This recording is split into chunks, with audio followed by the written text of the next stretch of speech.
नमस्कार, मैं हूं अंकुर और आप देख रहे हैं सत्यहिंदी.com। आइए एक नजर डाल लेते हैं अब तक की सुर्खियों पर। 13 राज्यों के 3 लोकसभा और 29 विधानसभा सीटों पर नतीजे काफी हद तक साफ हो गए हैं। इन सीटों पर 30 अक्टूबर को मतदान हुआ था। 5 राज्यों के चुनाव से पहले हुए इन उपचुनाव के नतीजे को काफी अहम माना जा रहा है। हिमाचल प्रदेश की मंडी लोकसभा सीट पर कांग्रेस को जीत मिली है। यहां कांग्रेस उम्मीदवार प्रतिभा सिंह ने बीजेपी की उम्मीदवार खुशहाल ठाकुर को शिकस्त दी है। इसके अलावा हिमाचल में फतेहपुर, जुब्बल कोटखाई और अर्की तीनों विधानसभा सीट पर भी कांग्रेस ने जीत दर्ज की है। दादरा और नगर हवेली लोकसभा सीट पर शिवसेना को जीत मिली है। शिवसेना की उम्मीदवार कलाबेन डेलकर ने बीजेपी उम्मीदवार महेश गावित को हराया है। कलाबेन डेलकर पूर्व सांसद मोहन डेलकर की पत्नी हैं। मोहन डेलकर ने सुसाइड नोट में गुजरात के बड़े बीजेपी नेता और अंडमान के प्रशासक प्रफुल्ल पटेल का नाम लिखा था। वहीं मध्य प्रदेश में 2 सीटों पर बीजेपी और 1 पर कांग्रेस प्रत्याशी आगे हैं। तेलंगाना की 1 सीट पर बीजेपी आगे है। पश्चिम बंगाल में 4 सीटों पर उपचुनाव हुए थे और यहां सभी सीटों पर हुकूमत में बैठी टीएमसी ने जीत हासिल की। ये सीटें दिनहाटा, शांतिपुर, खरदाहा और गोसाबा हैं। वहीं असम में भवानीपुर सीट पर बीजेपी को जीत मिली है, जबकि गोसाईगांव सीट पर उसकी सहयोगी यूपीपीएल आगे है।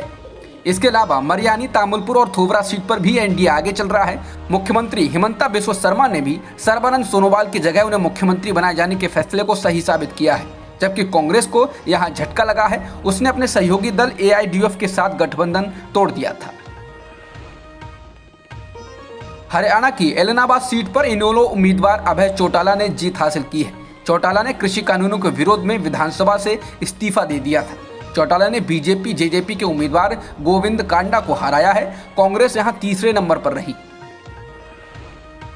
राजस्थान में वल्लभनगर और धरियावाड़ सीट पर कांग्रेस आगे है। इन दोनों सीटों पर बेहतर प्रदर्शन करके मुख्यमंत्री अशोक गहलोत ने कांग्रेस हाईकमान को संदेश दिया है कि राज्य में उनकी पकड़ मजबूत है। गहलोत का लंबे समय से सचिन पायलट के साथ सियासी टकराव चल रहा है।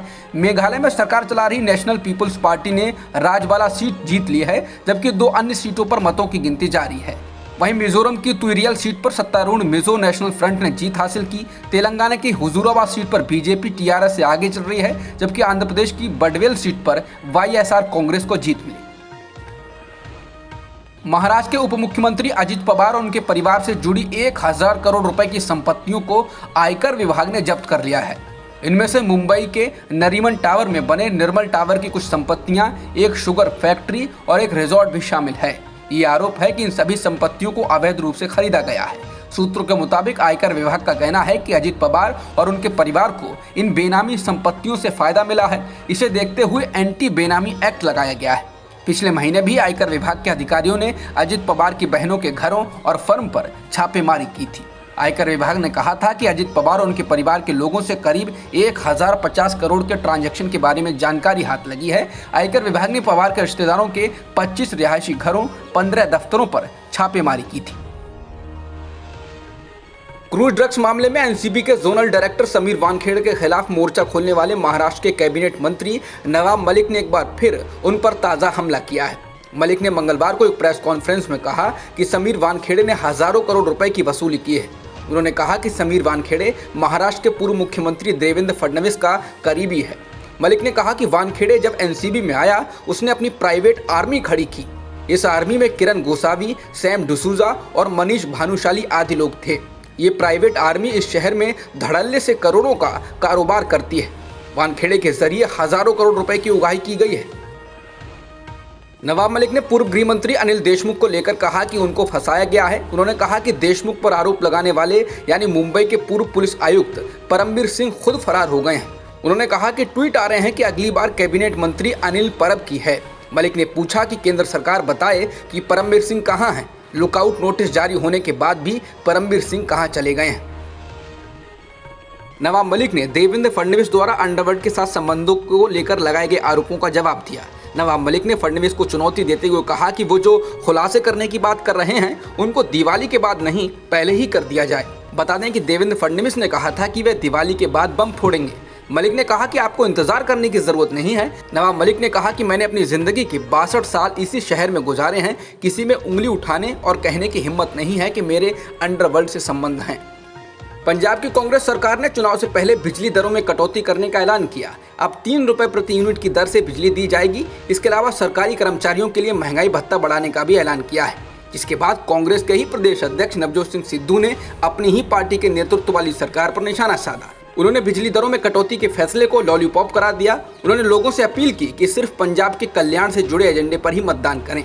संयुक्त हिंदू महासभा के कार्यक्रम में सिद्धू ने आश्चर्य जताया कि क्या कोई राज्य के कल्याण के बारे में बात करेगा। उन्होंने कहा कि वो लॉलीपॉप देते हैं, ये मुफ्त है, वो मुफ्त है, लेकिन वो चुनाव से पहले इन 2 महीनों में हो रहा है।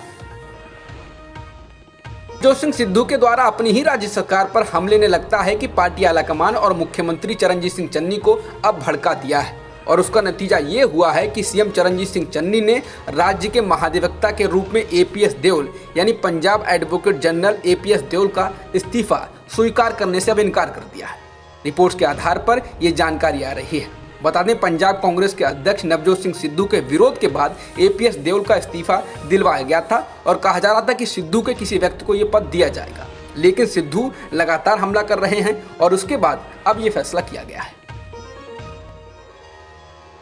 लगातार 7वें दिन पेट्रोल की कीमतों में 35 पैसे प्रति लीटर का इजाफा किया गया है। हालांकि आज डीजल की कीमत में बदलाव नहीं हुआ है।